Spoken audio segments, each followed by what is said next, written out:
Sundown Towns. Let's talk about it. Anna, Illinois is 92nd on the list. But what makes this town different is that it shouted the message. People even said the name Anna stood for Ain't No Allowed. Whether that name came early or later is not the point. The point is our ancestors were not welcome, and they made sure we knew it. Is it true that Anna stands for Ain't No Allowed? I asked at the convenience store in Anna, Illinois, where I had stopped to buy coffee. Yes, the clerk replied. That's sad, isn't it? She added, distancing herself from the policy. And she went on to assure me that happened a long time ago. I understand. It's still going on, I asked. Yes, she replied. That's sad. 2001.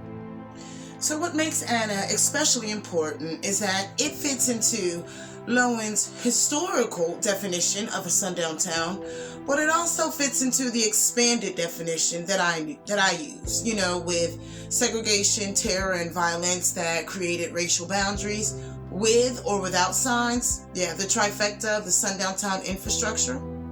Now, James Lowen relied heavily on oral histories. So today we're going to do what I do and dig through the newspapers, because when you line up the receipts, the patterns appear. So let's start before freedom even arrived. In 1850, newspapers warned freedom seekers that if you escaped slavery and made it to Union County, baby, you still weren't safe. If they got their hands on you, you could be sold back into slavery to the highest bidder. Think about that. Illinois was a free state, but freedom was negotiable.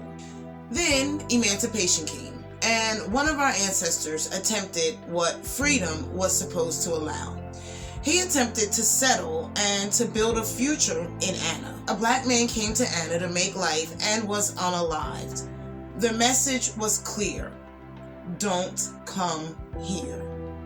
By 1874, white residents in Anna didn't even bother hiding behind politeness. The newspapers reported Klan warnings that all black residents must leave or suffer the consequences. In 1899, a mob chased our ancestor out of Anna simply for trying to move in. They didn't come causing trouble, they didn't commit any crimes, they just wanted a home to live. And the mob forced them to leave. If you're already a part of this community, then you know that sundown towns were created and enforced on purpose. Well, in this video, we're going to look at one of the most documented examples in the United States. Dr. James Lowen opens his foundational research on sundown towns with Anna, Illinois. I thought that was outrageous. And then I learned of Anna, Illinois. Anna is a town down by Cairo, 30 miles north of Cairo.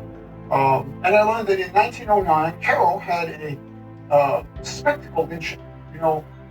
Lynchings became spectacle lynchings around 1900, some of them did. And this was one of those. By this I mean it was announced ahead of time. So it's a long story how this lynching happened and what the sheriff was doing and so on. It's all told in sundown towns.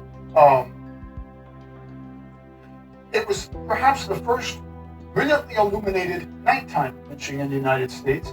There's a photo of it in the book. A double overhead arch of bright lights. Cairo was very proud of this, illuminated Cairo's downtown major intersection. And this is where they had this nighttime lynching. Thousands of people came, and they're all in the photo. The Illinois Central ran excursion trains to make a buck to Cairo, come see this famous event. And a bunch of people came from Anna, Illinois, 30 miles to the north, partly because the woman who had been murdered, allegedly by the black man who was about to be lynched, hailed from Anna originally, and ironically was named Anna. Well, after she was killed, and after he, the alleged assailant, was hung in downtown Cairo, the folks from Anna went home and thought that was such a good idea that they drove out their black population. And from that day to this, Anna has been known as, quote, ain't no niggers allowed, ANNA. unquote. And again, I just thought that was outrageous. And so I vowed finally to write a book about it. In 1909, an Anna mob went to nearby Cairo. They drug a black man out of jail and lynched him in a public spectacle. This was a declaration of power, and immediately after, the newspapers made Anna's position very clear. We were not welcome to live there. We could work there, but that didn't last long either, because our ancestors were doing some labor there. They heard about what the mob was capable of, and they left. This is why Anna fits both Lowen's historical definition of a sundown town and the current expanded definition that I use in my research. Remember that exclusion didn't only rely on signs, it relied heavily on the infrastructure: segregation, terror, and violence to force control. Well, by 2018, visitors still documented Confederate flags waving in Anna, a Union state, a northern town. Understand that symbols matter, but that's a bigger conversation. Anna isn't unique, and I'm sure you know by now. What's different, though, is that they loudly documented it, so it's traceable and it's teachable. As we study sundown towns like Anna together, we can begin to understand how our ancestors were pushed out and boxed in to segregated areas. Our ancestors didn't always get to choose where to live. Many times they were forced. This history shaped everything that followed down to the current. If you want to learn how to research the history of your own town, go ahead and grab my free download. The link will be in the comments. And if this kind of history matters to you, the kind that we're not taught in school, be sure to like and follow. Show the algorithm that this needs to spread.